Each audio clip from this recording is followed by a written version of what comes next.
So welcome back to my YouTube channel mga ka-bikers, mga ka-bike.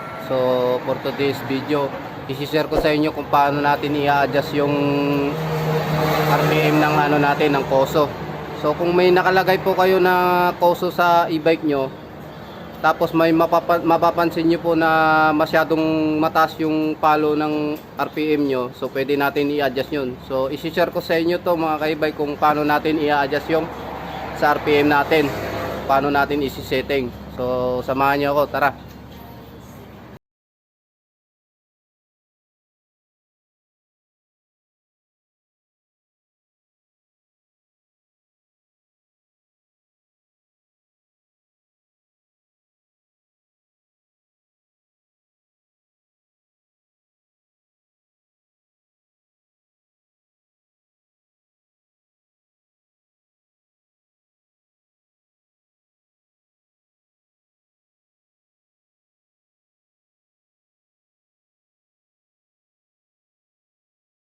Ka-bike, may makikita tayo ditong function na manual niya sa ating Koso. So itong maliit na to, yung papel na to na function na to, so dito naman siya. So marami kasing klaseng mga Koso po natin na digital. So iba-iba din yung setting nun. So pag napapansin, kung mapansin niyo po mga ka-bike, itong function natin na sa Koso, may siya, may password. So tingnan natin So ang Koso na kasi na to, so wala siyang odo na 00. So yan, makikita niyo yung mga ka-bike, wala siyang odo na 00. Hindi sa kagaya nito na yung function niya, yung papel niya, yung ganito. So ito kasi may makikita niyo na 00 to. So ngayon, ang pag-uusapan po natin mga ka-bike kung paano natin i-adjust yung RPM niya. Kung mapapansin nyo po mga ka-bike, ang RPM nito na masyadong mataas siya, kahit naka 1 siya or 2, so pwede natin i-adjust yung RPM nito para bumaba siya. So papakita ko naman yung isang Koso natin na ito yung manual function niya. So yan. So dito mga ka-bike, so ito naman yon. So yan, makikita nyo mga ka-bike, ang odo niya ay 00. So ito naman yung niya, manual function niya. So i-adjust din natin yan. So i-share ko naman sa inyo kung paano natin i-adjust to yung RPM niya kung masyadong mataas yung RPM niya. So unahin natin dito. Mag-uuna tayo dito sa isang speed kilometer niya. So ito yun, tandaan nyo mga ka-bike, ito yung niya, yung manual function niya dito. So ito yun, yung may mapapansin kayo na 00. So ito yun, ito wala siyang password. So pagka nagbago tayo ng mag-adjust tayo mga ka-bike ng RPM nito, so kung gusto natin babaan siya or taasan yung RPM niya para hindi umilaw tong pinaka sensor niya dito. Mapapansin nyo kasi pagka naka number 1 lang kayo, so medyo mataas. Pag sumagat na kasi yan dito sa pula, so ang nangyayari kasi dito, umiilaw na yung sensor natin. So pwede natin to i-adjust mga ka-bike. So paano natin siya i-adjust? So ito, kailangan natin i-odo. Tapos double press natin tong K1, K2 na to. Wait.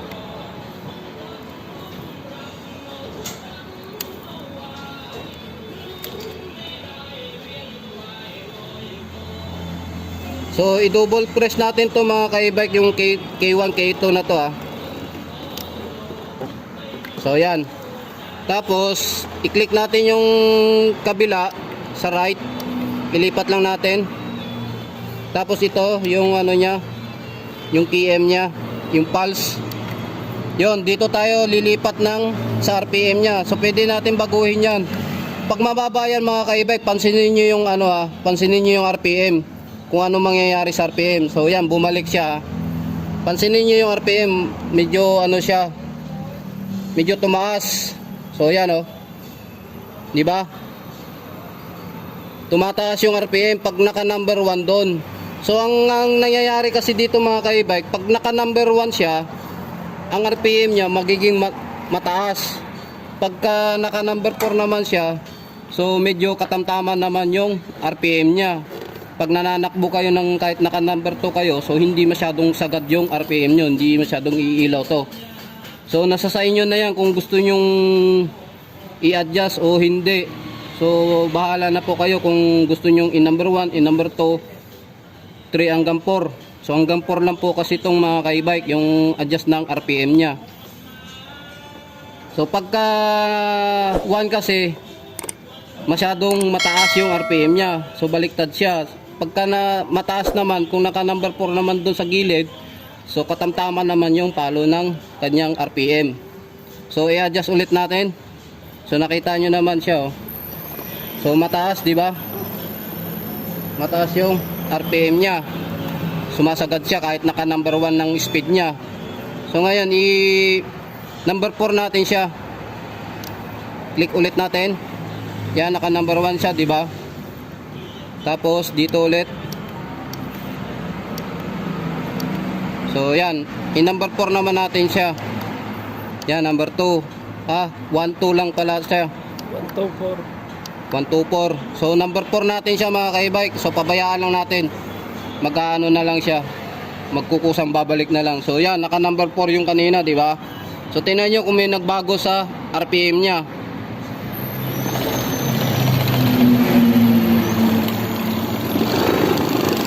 So yan, tingnan nyo mga ka-e-bike, oh.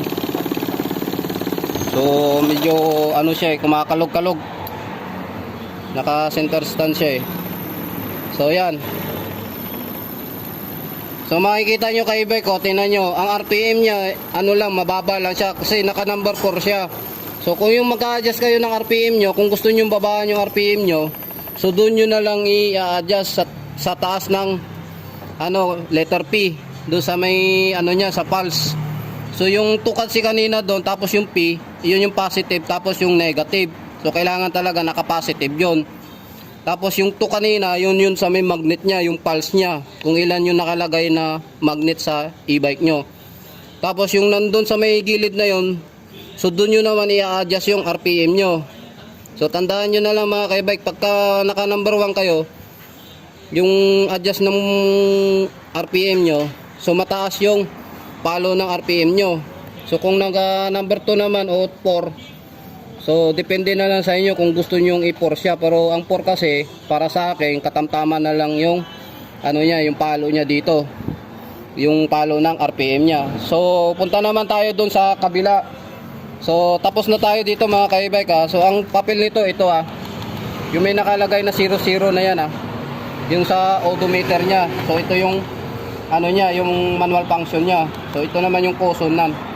So punta naman tayo dun sa kabila, kung paano naman natin i-adjust yung RPM.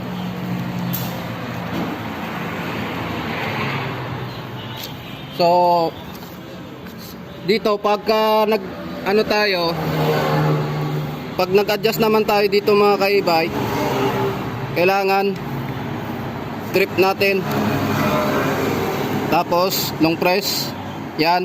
So makikita nyo yan mga ka-e-bike, ang password nya, ID number nya. So enter natin yung password nya. 38 lang yan mga ka-e-bike, tapos ilipat natin ulit.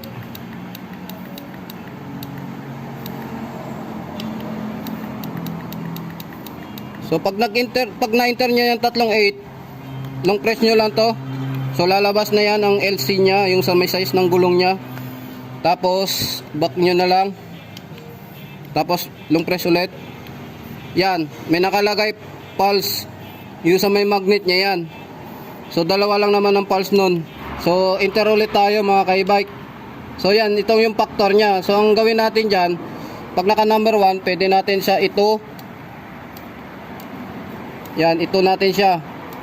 Pag tinod natin yan, so tingnan nyo kung may magbabago sa RPM nya. Naka number 2 yan mga ka-e-bike, So yan na, bumalik na siya sa dati nya. So ngayon ito-throttle natin siya, ignition natin siya, kung may nagbago ba yung RPM nya.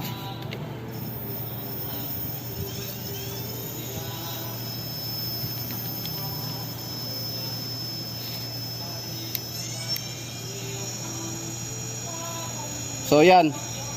Di ba may nakikita nyo, katamtaman lang yung RPM niya. Kasi naka number 2 lang siya. So pagka number 1 naman siya, so mas mataas naman yung palo ng RPM niya. So halos sumagad na rin dito, tapos umiilaw na rin yung sensor niya. So iwawan naman natin siya mga ka-e-bike. So kanina kasi ito, naka number 2 siya. Naka number 2 yun, itong RPM niya.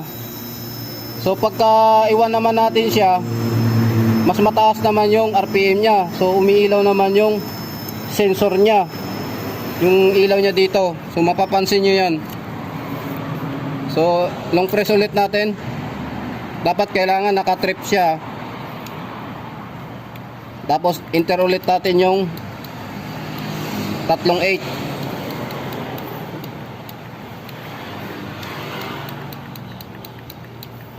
Yan, pagka i-press lang natin. Tapos lipat ulit. Yan yung pulse niya, yung sa magnet.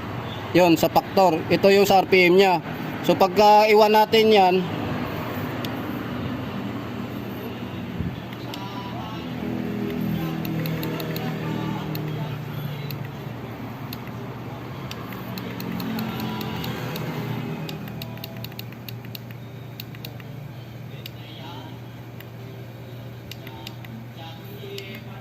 so ito yung sa may magnet niya, sa pulse niya, sa may hub nakalagay doon, sa plate niya. So ilipat lang natin. Tapos yung factor niya, ito yung sa RPM niya. Pag niwan natin yan mga ka-e-bike 1 o 0 o 2. So pagka siniro natin yan, masyadong mataas. So pagka niwan naman natin, so subukan muna natin sa 0 So naka 0 yung factor niya. So mapapansin nyo yung RPM niya kung may magbabago siya. So hayaan lang natin, pusa na lang siya, babalik sa dati ulit. So yun, naka 0 siya kanina. So i-try naman natin kung may mapapansin nyo yung RPM niya, kung may magbabago ba o wala. So yan, di ba? May nakikita nyo yung factor nyo kanina, naka 0. So masyadong mataas yung RPM niya. So kailangan, depende na lang sa inyo mga ka-e-bike kung iwawan nyo o ito nyo. Kasi yung 2 niya, masyadong, pagka naka number 2 siya mga ka-e-bike, so katamtaman lang yung ano niya, yung taas ng RPM niya, yung palo. So ang gawin natin, balik ulit tayo sa dati.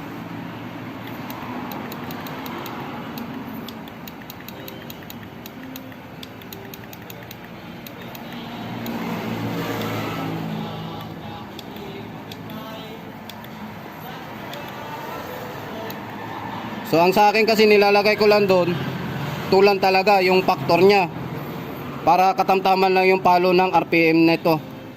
So hayaan nyo na lang, kung saan na lang din yan babalik ulit. So naka-2 yan So yan, tinan nyo mga ka-e-bike katamtaman lang yung palo ng RPM natin. So hindi siya masyadong sumasagad, saka umiilaw yung sensor. So yan lang mga ka-e-bike, maraming salamat sa kunting tutorial lang sa kung paano natin i-setting yung ano natin, yung RPM natin sa e-bike natin kung may nakakabit tayo na poso. So ganun lang mga ka-e-bike, pagka once na nag-setting kayo ng RPM natin, so gayahin nyo na lang yung sa may video ko kung paano natin ginawa. So yan lang.